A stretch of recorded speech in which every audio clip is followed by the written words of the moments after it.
मनसेचा 19वा वर्धापन दिन सोहळा जो आहे तो पुण्यात पार पडला। पण या वर्धापन दिन सोहळ्यात चर्चा झाली ती म्हणजे महाकुंभची। खरं तर अनेक भाविक भक्तगणांचा धार्मिक आणि श्रद्धाचे स्थान असलेल्या कुंभमेळ्यावर राज ठाकरेंनी थेट जे ती टीका केलेली आहे। आणि त्याच्यानंतर आता बोलण्यासाठी आपल्यासोबत भाजपचे नेत्यांनी आमदार प्रवीण दरेकर सर आहेत। खरं तर राज ठाकरे यांनी कुंभचं जे पाणी आहे त्याला अस्वच्छ पाणी म्हटलेलं आहे। श्रद्धा एकीकडे पण स्वच्छता एकीकडे असा एक मुद्दा उपस्थित केलेला आहे। कसं बघतात याकडे तुम्ही? सर्वप्रथम मनसेच्या 19व्या वर्धापन दिनाच्या निमित्तानं मी मनपूर्वक शुभेच्छा देतो। सन्माननीय राजसाहेब ठाकरे यांचं हे वक्तव्य म्हणजे श्रद्धाळू भाविकांचा अवमान करणारा आहे असं माझं स्पष्ट मत आहे। याचा कारण मराठी माणूस, हिंदू माणूस हा देवदैवतांवर श्रद्धा बाळगणारा आहे आणि त्याच्यामुळं दगडातही देव या ठिकाणी हा श्रद्धाळू माणूस मानतो आणि त्याच्यामुळं मला वाटतं हा त्यांच्या श्रद्धेचा अपमान त्या ठिकाणी आहे। शेवटी कोणी मानणं न मानणं हा प्रत्येकाचा विषय आहे, परंतु दुसऱ्यांच्या श्रद्धाचा अवमान करण्याचा अधिकार आपल्याला कोणीच दिलेला नाही। आपल्याला स्वतःचं मत व्यक्त करण्याचा अभिव्यक्ती स्वातंत्र्याअंतर्गत अधिकार निश्चितच आहे, परंतु या ठिकाणी शेवटी दुसऱ्यांच्या श्रद्धांचा सुद्धा यामध्ये विचार करण्याची अत्यंत आवश्यकता आहे। आपण बघाल की या ठिकाणी त्यांनी दुसरा मुद्दा जो स्वच्छतेचा मांडला त्याच्याशी आम्ही सहमत आहोत की राजीव गांधीपासून ते आजपर्यंत या ठिकाणी ज्या प्रमाणावर नद्यांची स्वच्छता, इतर तलावांची स्वच्छता व्हायला पाहिजे झाली नाही, वस्तुस्थिती आहे। आणि त्याचं सर्वस्वी खापर आत्तापर्यंत सत्ता उपभोगलेल्या काँग्रेसवरच त्या ठिकाणी जातं, कारण भारतीय जनता पार्टी आणि महायुतीला अलीकडचे काही वर्ष त्या ठिकाणी सत्तेत मिळालेत आणि आपण बघाल की देवेंद्रजींनी या सगळ्या विषयाला प्राधान्य दिले। नदीजोड प्रकल्प असेल, नद्या जोडल्या पाहिजेत, नद्या स्वच्छ झाल्या पाहिजेत। मागच्या काळात तर मुख्यमंत्री असताना मला आठवते जगबुडी नदी ही स्वच्छ करण्यासाठी मोहीम राजेंद्र सिंग जे जलतज्ञ आहेत त्यांच्यासोबत केली होती। आज सिंचनाला, पाण्याला अत्यंत महत्त्व देवेंद्रजी देत आहेत।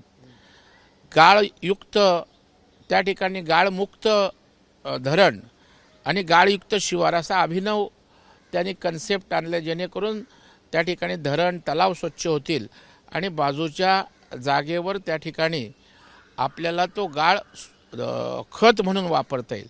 अशा अभिनव पद्धतीने त्या ठिकाणी स्वच्छता राखण्याचा प्रयत्न होतो आहे। प्रदूषणाच्या बाबतीत सुद्धा प्रदूषण होऊ नये म्हणून हे सरकार उपाययोजना करत आहे।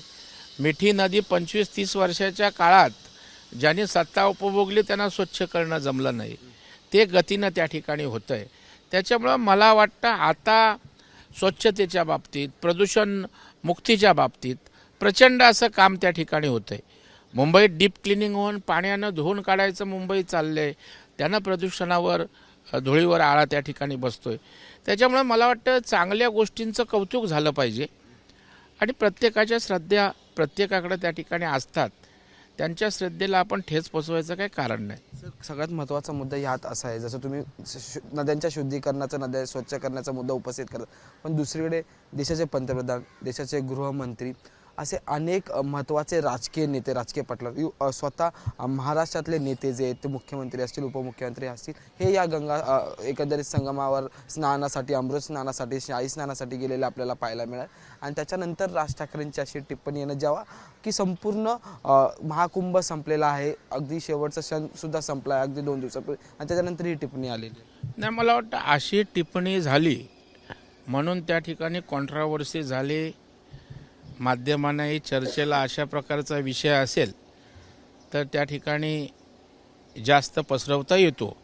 आणि मला वाटतं याच्या पलीकडे या ठिकाणी या भूमिकेकडे काय पाहण्याची आवश्यकता आहे असं मला वाटत नाही आहे, कारण शेकडो हजारो वर्षाची परंपरा आपल्या महाराष्ट्राला, देशाचं आहे आणि श्रद्धेवरच आज आपण त्या ठिकाणी जगतोय। श्रद्धा आपल्याला ताकद देते. भक्ती आपल्याला त्या ठिकाणी आयुष्यात जीवनात त्या ठिकाणी ताकदीनं हिमतीनं जगायची प्रेरणा देते.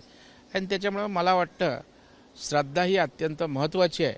त्याला कोणी ठेच पोचवणं त्या ठिकाणी मला वाटतं योग्य नाही. तर अगदी शेवटचा प्रश्न आहे, जसं मगाशी तुम्ही मुंबईच्या साफसफाई नाल्यांचे मुद्दे उपस्थित केले, पण मुंबई महापालिकेचे राज्य सरकारकडे जी खाती आहेत त्याच्यात 16,700 कोटींची बिलं जी थकवल्याची माहिती बाब समोर आलेली आहे. याकडे तुम्ही कसं बघता? ते आता उद्या आपला अर्थसंकल्प सादर केला जाईल आणि त्याच्या आधी एवढी मोठी रकमेची घडामोड जी समोर आलेली पाहायला मिळते. नाही, मला वाटतं बिलांच्या बाबतीत आम्ही काही कधी लक्ष घातलेलं नाही. ज्यांचं बिलांवर लक्ष असतं आणि बिलांच्या माध्यमातून मलिदा त्या ठिकाणी कसा मिळाल याची जे त्या ठिकाणी मोजमापणी करत असतात त्यांना बिलांची संख्या बिलांची रक्कम माहीत असते. आता नेमकं काय प्रकरण आहे आम्ही समजून घेऊ आणि बिलं आहेत मागे पुढे होत असतात, त्यांची बिलं त्यांना त्या ठिकाणी मिळत असतात. आता महापालिकेची बिलं, महापालिका ही शासनच आहे, प्रशासनाचाच भाग आहे. शेवटी हा महापालिका शासन स्तरावरचा अंतर्गत मामला आहे. शासनाची काही देणी महापालिकेला असतात, महापालिकेचे देणी शासनाला असतात. ते एकमेकांशी मिळून जुळून त्याचा हिशोब होत असतो. त्याचा इश्यू करण्याची काय आवश्यकता नाही. अगदी शेवटचा प्रश्न आहे सर, एकीकडे सोन्याचा चमचा हा नवीन शब्दप्रयोग राजकारणात गाजू लागलेला आहे. संजय राऊतांनी टीका केलेली एकनाथ शिंदेंवर. एकदा एकनाथ शिंदे सोन्याचा चमचा म्हणतात की हे सोन्याचा चमचा घेऊन आलेली लोक आहेत, तर संजय राऊत म्हणतात की एकनाथ शिंदेंना सोन्याचा चमचा शिवसेनेने दिलेला आहे. कसं बघतात या टीका सतत उपमुख्यमंत्र्यांवर किंवा खासदारांकडून केल्या जातात? त्याकडे सोन्यासारखी माणसं उभाटाला जपता आली नाहीत. त्यांनी सोन्याचा चमचा जपला, चमच्यानं जपलं. परंतु त्या माणसाने बाळासाहेबांचा विचार त्या ठिकाणी दूरवर नेला, टिकवला, वाढवला, रुजवला. त्या सोन्यासारख्या माणसांची चिंता नाही. ती माणसं जर आज त्या ठिकाणी टिकवली असती तर त्या शिवसेनेनं आजही सोन्याचे दिवस उभाटाला दाखवले असते.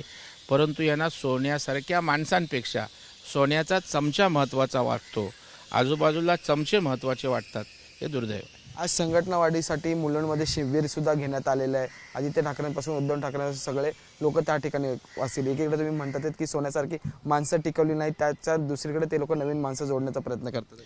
नाही, मला वाटतं हतबल झालेली उभाटा आपल्याला पाहायला मिळते आणि निश्चितच प्रत्येक पक्ष आपला पक्ष टिकावा यासाठी प्रयत्न करत असतो आणि स्वाभाविक निर्धार शिबिराच्या माध्यमातून पक्ष बांधणी, नवीन लोक जोडणं अशा प्रकारचा त्यांचा प्रयत्न आहे.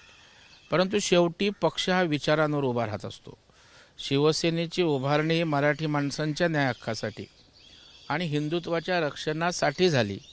बाळासाहेबांनी सत्ता येवो जावो आपल्या विचारांशी तडजोड केली नाही. त्यामुळे विचारांवर पक्ष उभा राहिला. आज विचारच तुम्ही बासनात गुंडाळून ठेवला आहे तर कितीही आपण निर्धार शिबिरं त्या ठिकाणी घ्या, त्याचा उपयोग होणार नाही. या ठिकाणी तो विचार जे एकनाथरावजी शिंदे वाढवत आहेत, मला वाटतं त्यांनाच त्या विचाराची लोक पाठबळ देतील. धन्यवाद सर आमच्याशी बोलण्यासाठी. हे होते आमदार प्रवीण दरेकर यांनी आपल्यासोबत सविस्तर चर्चा केलेली आपल्याला पाहायला मिळाली. व्हिडिओ जर्नलिस्ट अनुप्रस्थगीसह मी अजय माने, एबीपी माझा, मुंबई.